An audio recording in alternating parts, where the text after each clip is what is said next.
Story time with Fergie and friends. Story time with Fergie and friends, and what a lovely time. It's great to be here, and we are talking treasure.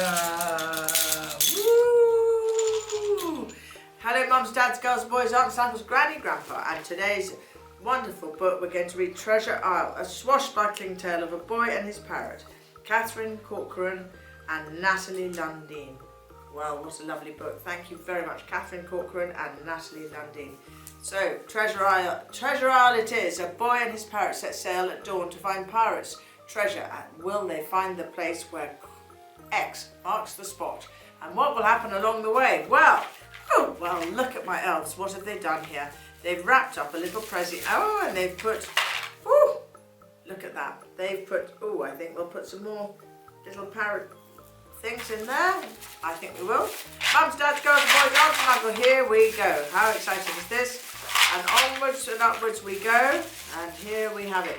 Oh, it's a beautiful treasure trove. Looking, because we're on our way to find the treasure. Yes, we're going to find the treasure from Treasure Isle.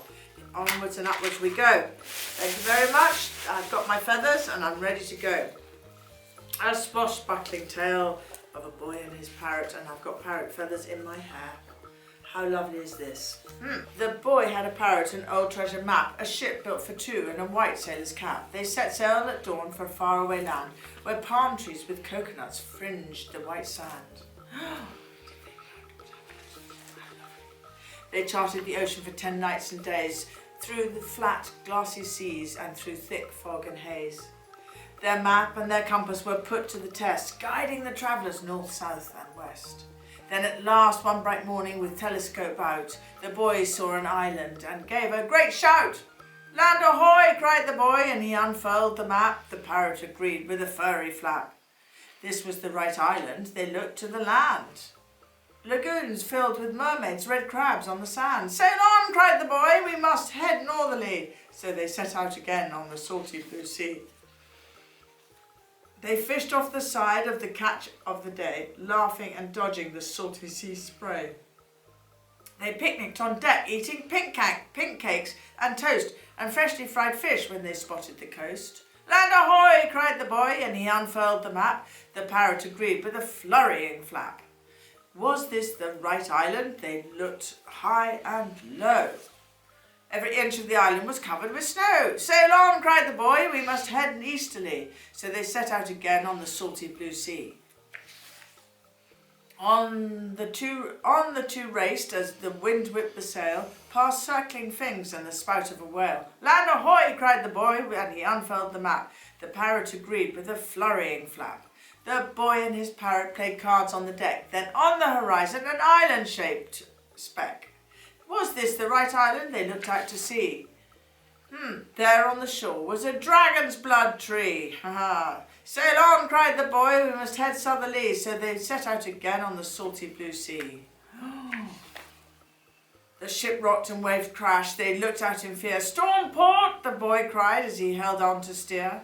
"Storm starboard!" squawked his parrot, who struggled to fly, as streaks of white lightning lit up the dark sky.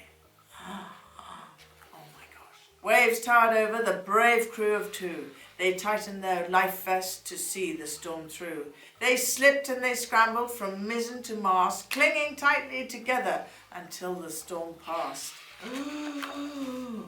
The sun came back out in a warm orange sky, and sparkling jellyfish danced their way by. A mermaid swam past with a flick of her tail. "Hello!" the boy smiled, and he looked round the sail. He blinked, checked the map, and then checked it once more. "Land ahoy!" squawked the parrot as they neared the shore. Dark caves filled with bats and white sand on the beach. The promise of treasure was just within reach. "That's it!" cried the boy. "We've found Treasure Isle. Let's go and explore," he said with a smile. Then parrot on shoulder and map in his hand, he rowed them to shore, and they raced up upon the sand. They followed the map past a single palm tree, a cave and 6 rocks at the edge of the sea. They stealthily scaled a volcano red hot and climbed down to the place where cross marked the spot. Then they dug up a chest. It was gleaming with gold and diamonds and rubies and treasures untold. They sang and they danced round the chest on the sand, with goblets of emerald, jewels, sceptres in hand. Stars lit the sky as they dined on pink guava, exploring the caves in the glow of the lava. What a day, squawked the parrot. He looked at the sky. The boy said, swashbuckling, a gleam in his eye. And that's when they heard it, a voice in the night.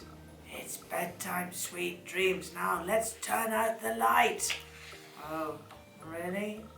They crawled into bed. The beach faded away. The ship built for two was now moored for the day.